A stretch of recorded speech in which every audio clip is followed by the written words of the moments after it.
let's get started. Again, welcome.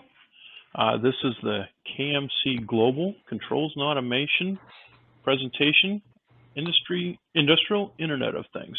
This is a part one of a series. This first part is going to talk about machine connectivity and the benefits. We encourage questions.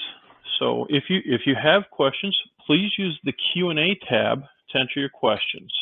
We will answer the questions at the end of the presentation. And again, we thank you for your participation.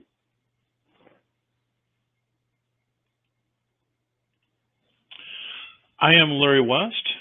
I have worked for the KMC Global Group of companies for more than 20 years.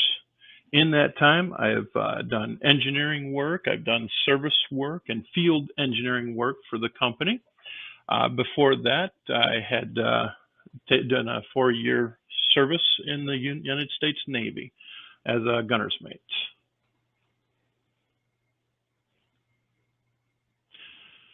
Mike Prose, our Director of Engineering for PRAB, is alongside, and Mike, please take it away. All right. PRAB is also our part of KMC Global Companies, and along with our sister company, Hatman, we, about 3 or 4 years ago, we started becoming aware of IoT, and we started doing some investigation, and we selected a group of us to work on that.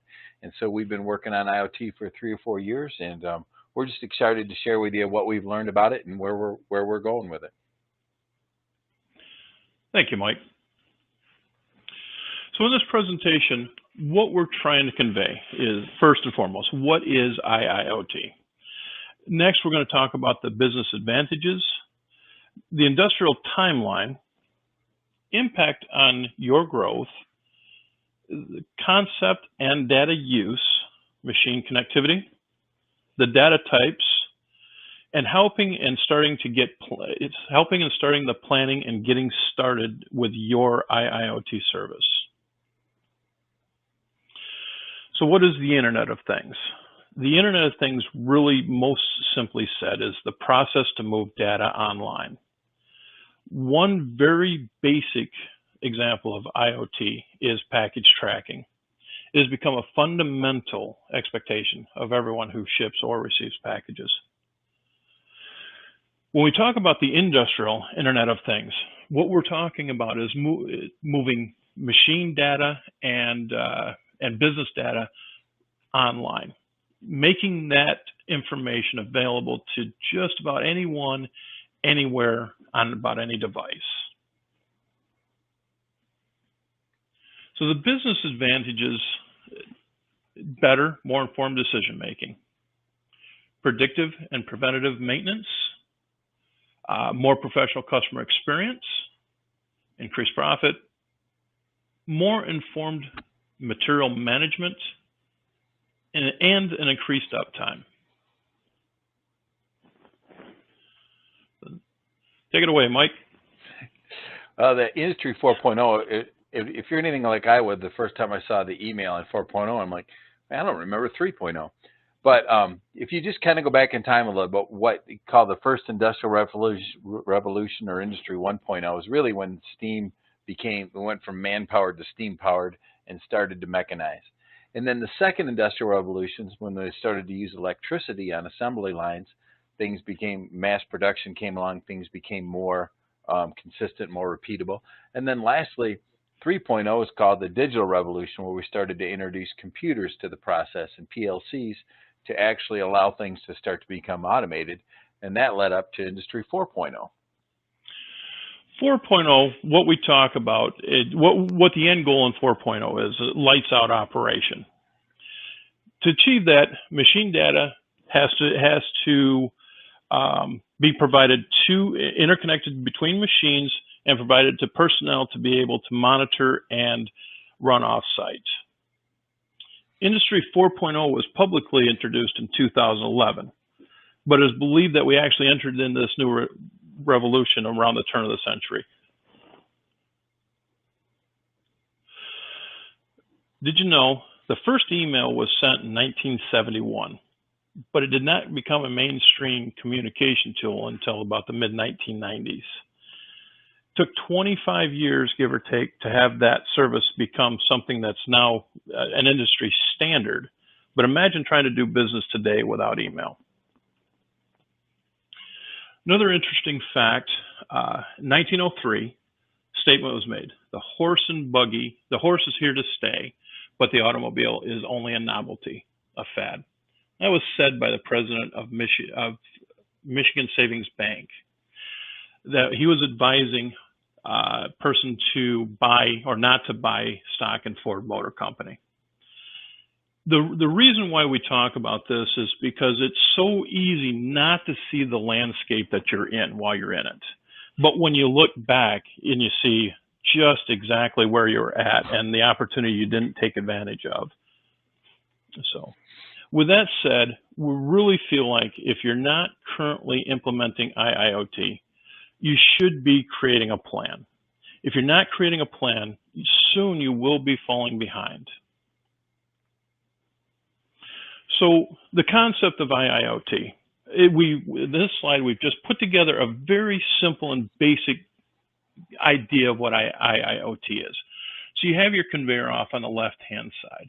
That conveyor is being controlled and sharing information with the control panel. And inside that control panel, we have a communication device. That communication device is sending that information up into the cloud. And in this presentation, we see 4 different individuals that are receiving that information. So when we talk about the information that's being shared, we look at operations management and some of the information that they might want to see. And obviously that information is going to be different than any of the other groups. They want to see uptime. They want to see how each line is performing and how they've done over the months. Maintenance, they're interested in how that machine is running, when the next maintenance task needs to be, and what is a common issue with that machine? What's caused it to go down in the past? Shipping and receiving, they want to know when that package is going to hit their doorstep. Not at the time it hits the doorstep, but beforehand. They can start to bring their shipping and receiving utilities into place and then send that information off to the customer to get their package data, so the customer knows when they're going to receive their package. Like I said, a very simple kind of layout for what it looks like to start with your IIoT process. And so here kind of just lays out, just some of the basics of the process, that idea of capturing data. And most of us in industry are familiar with the fact that we already got sensors and everything connected to our equipment, and it's feeding back into a PLC of some type. And so we're already capturing that data and that sensor data and the different information. Now we're just taking it from the PLC and getting it up into the cloud. And that capture data thing, there's a lot of things that happen even at that point. One of the leaders in the whole IoT process is Mazak down in northern Kentucky. And they got machine tools building machine tools, right? I can't help but think of Arnold Schwarzenegger when machines are building machines. But they found out that when they just put a light on top of their machines that said, hey, I'm running or I'm not running, they got a big bump in productivity before they started to do any of the other things like we're talking about in the next process. Now that you're collecting live real-time data on what's being produced and what you're making, you're able to make much better scheduling predictions, that kind of stuff, which can lead to better on-time shipments and all that kind of stuff. And then as you have that data, you can start to build in trends, right? You can start to see something like if you're monitoring current on a motor, and you can start to see that it's got an upwards trend. In other words, that motor's starting to use more and more current, and then at some point, hey, that motor failed. And now you can start to identify that trend and stop that before it happens. That brings you into the next point of preventive or predictive maintenance. Instead of letting that motor fail, you start to see that current go up because you're monitoring it. You've got it hooked to a cloud system that can actually send you information and help you anticipate that and replace that motor before your equipment actually goes down. And then that all ties in with this idea of customer indicators, like customers wanting to see the data, like Larry was talking about earlier, and because Amazon all got us in that habit, right? Or maybe it was Domino's, right? Your pizza is now entering the oven. And so now customers want to know, hey, what's that piece of equipment doing for me right now? And now with a cloud tool, they can look on and see that and actually get information, get alerts and that kind of thing for the equipment. And then finally, it goes over to machines talking to machines with this idea that, hey, look at that current's going up, and I know I'm going to need to replace that motor. Well, the IoT system says, hey, it just goes ahead and emails your vendor and says, please send me a motor, right? So you got machines talking to machines and taking care of things, so you don't even need people to be part of that process at that point. Thank you, Mike. So next we're going to get into data types. Two major types: receive from machine, send to machine.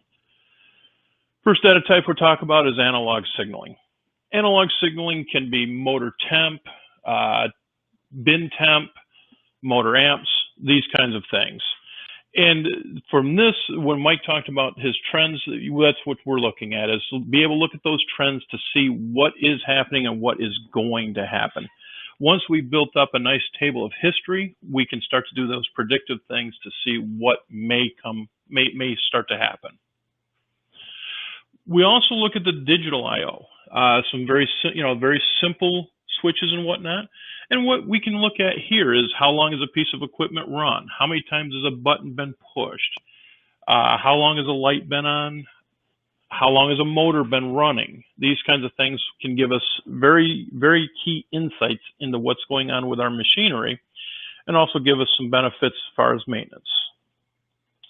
Finally, we look at operational information that we're going to receive from the machine. So fault and preventative data. What we mean by that is when we have a fault on an HMI touchscreen, typically, our maintenance person will take care of that, possibly operator, depending on the circumstances.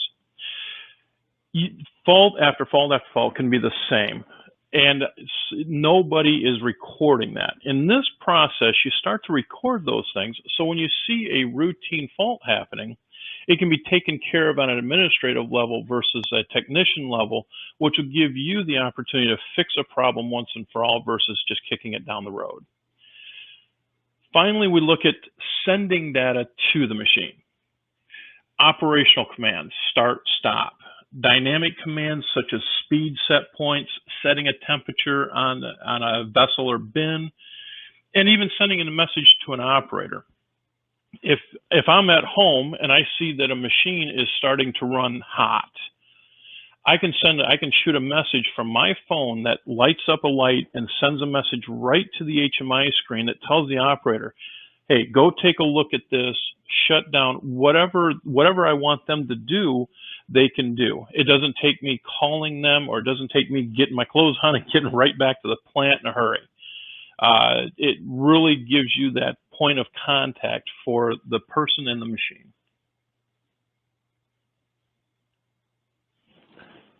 So, talking about creating a plan, say you get to the point where you're convinced, yes, this is something that we need to be looking at. We need to be taking some of those first steps in IoT. And man, with the whole COVID-19 thing, more and more I'm hearing that it's accelerating the pace of being able to monitor things remotely, right? It just makes sense. And so what we found by going through this process, you want to start small. Don't get too ambitious about how much data you're collecting and that kind of stuff, but get it up and get it on a website and start looking at it, because what happens is that's kind of it snowballs from there. And once you start seeing that data, you start to think to yourself, oh, now I could do this, and now I could do this. And a lot of those ideas grow out of just getting started. And make sure you're not just driving it from one group. Like we got our engineering group and we got our service group together, and we spent a lot of time thinking about the different things we wanted to do. And lastly, but make sure you're looking for a partner that can work with you. We started with one partner in IoT, and that never really went anywhere. And we never even got a dashboard going, to be honest with you. And as I talked to different companies, a lot of companies have done that. They went down the road with one partner, and it didn't work, and so they ended up, and that's what we did.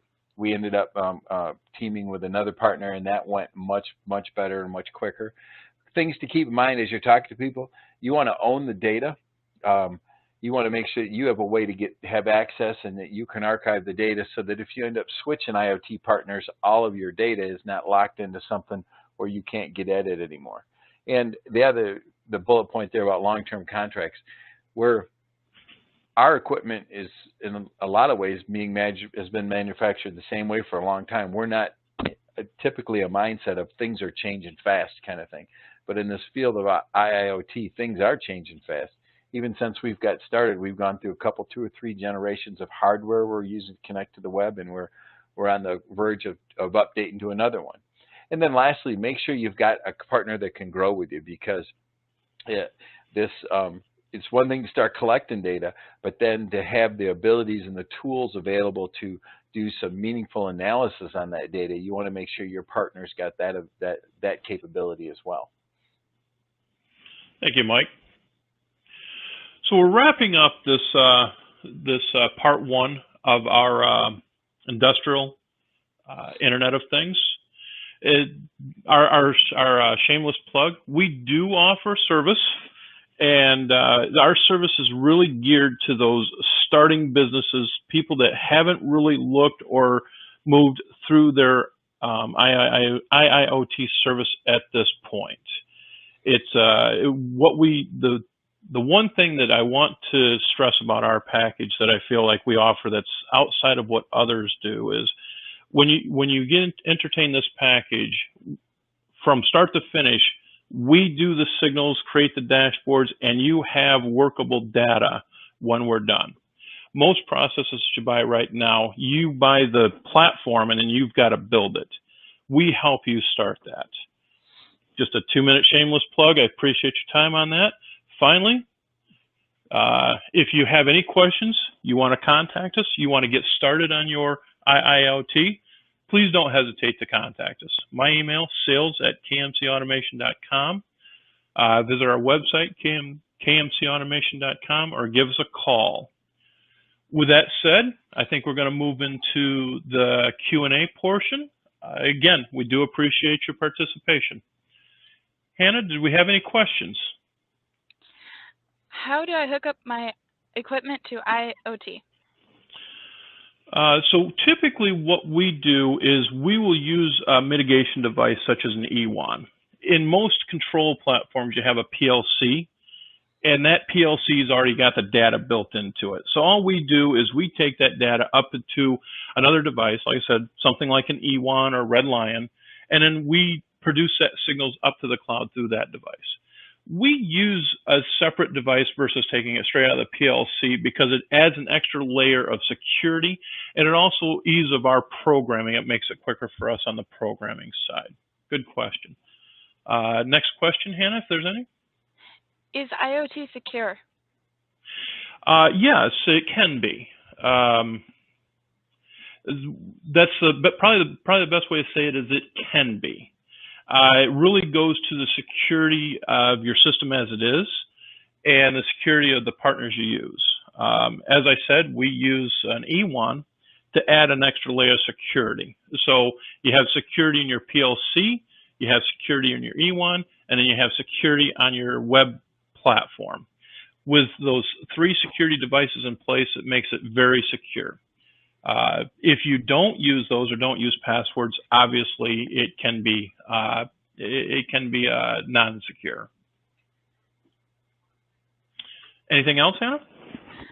I manufacture equipment. How would I use IoT? Mike, would you like to field that one?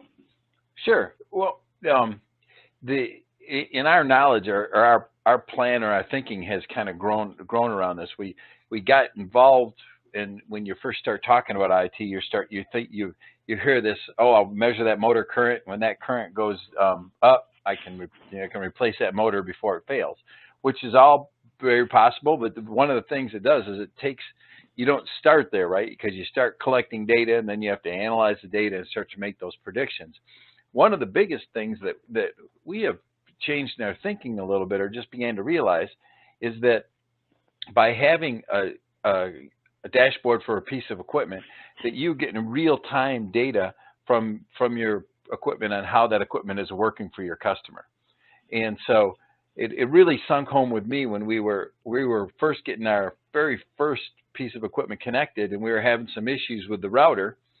And so we called the router company, and the guy goes, well, let me check on it a minute. And he could check online the status of that router. And I went, wow, that's only a few $100 piece of equipment, and he can do that. And here we are selling equipment that's, you know, quite a bit more expensive, and we have to call the customer and go, how's it going? and now with this capability, we can see how it's been working for them. We can see how much uptime they've had. We can see all that kind of thing. And so that's a big advantage for us that we didn't really even anticipate when we started down this road. Do you work on any edge analytics? Can you share some examples? Yes, we can provide edge analytics. Edge, for people that might not know this in this group, edge is basically taking that computed data, instead of taking it up to the cloud at first, you'll process that data through a computer system internally. It may be something that you can utilize that data within the process of your plant and not make it a web-based system, or you can use that edge platform then to shoot it up to the cloud from there. As far as any examples at this moment, I'm kind of having a blank right now. Well, you know, like even the E1 we're using is in a sense somewhat edge, because it's only transmitting data when it changes, right? We're not transmitting data if we're measuring the pressure at a filter and that pressure hasn't changed. We're not sending the data, so we're in effect doing some edge analytics right there. But if you wanted to fire that off to another place right on before it hit the cloud, we'd be further using it as an edge analytics. Thanks for that point of view, Mike. Thank you. How does IIoT potentially affect the future construction or renovation of existing manufacturing facilities? Wow, great question. So when you think about a facility nowadays, you have a lot of space for fork trucks, personnel, break rooms, bathrooms. You got to have every so often, meeting rooms. Think about when you look at lights out operation. When you really get into Industry 4.0, do you need a forklift? Maybe in one part, maybe in the shipping area, receiving area, but literally, throughout the building, you have conveyance and other resources that are going to move parts automatically from one vessel or machine to another. You bring materials in, they'll get unloaded, probably get counted. There'll probably be some human interaction at that point. They'll be put into their place for retrieval when necessary. So think about the space in a building, and then think about your internet services. Right now, we run Ethernet cables out to equipment as we need. A building in the future, no way. I mean, that's going to be one of the main topics of how that building is constructed. What is the infrastructure within that building, and how's the internet services going to flow through? It's going to reduce the amount of space. It's going to reduce the amount of bathrooms. It's going to reduce the amount of office space. I think COVID has really pushed us into this new realm, and so many more people are going to be working from home after this. Like I say, we were heading this way to begin with, but we've now gotten a great big push forward. So, great question. Thank you. That was our last question. All right. Well, to everybody that joined us, really appreciate your time. I hope everybody has a great rest of their day. Stay safe, be healthy, and we'll talk to you soon. Goodbye.